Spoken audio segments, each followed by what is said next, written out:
મહેસાણા કે જ્યાં વડનગર હાઈવે ઉપર લક્ઝરી બસને અકસ્માત નડ્યો। લક્ઝરી બસના ચાલકે કાબુ ગુમાવતા બસ રોડની નીચે ઉતરી ગઈ। બસમાં બેઠેલા તમામ મુસાફરો સુરક્ષિત છે। બસમાં સવાર મુસાફરો અમદાવાદના હોવાનું જાણવા મળ્યું છે।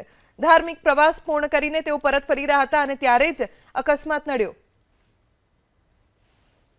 લક્ઝરી બસમાં જેટલા પણ મુસાફરો સવાર હતા તમામ અમદાવાદના હોવાની જાણકારી પ્રાપ્ત થઈ છે। જો કે તમામનો આબાદ બચાવ થયો છે। ધાર્મિક પ્રવાસ ઉપર ગયા હતા યાત્રાળુઓ, પરત ફરતી વખતે અકસ્માત થયો। લક્ઝરી બસના ચાલકે કાબુ ગુમાવતા બસ રોડની નીચે ઉતરી ગઈ।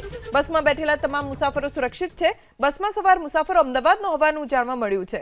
ધાર્મિક પ્રવાસ પૂર્ણ કરીને તેઓ પરત ફરી રહ્યા હતા અને ત્યારે જ અકસ્માત નડ્યો। લક્ઝરી બસમાં જેટલા પણ મુસાફરો સવાર હતા તમામ અમદાવાદના હોવાની જાણકારી પ્રાપ્ત થઈ છે। જો કે તમામનો આબાદ બચાવ થયો છે। ધાર્મિક પ્રવાસ ઉપર ગયા હતા યાત્રાળુઓ, પરત ફરતી વખતે અકસ્માત થયો।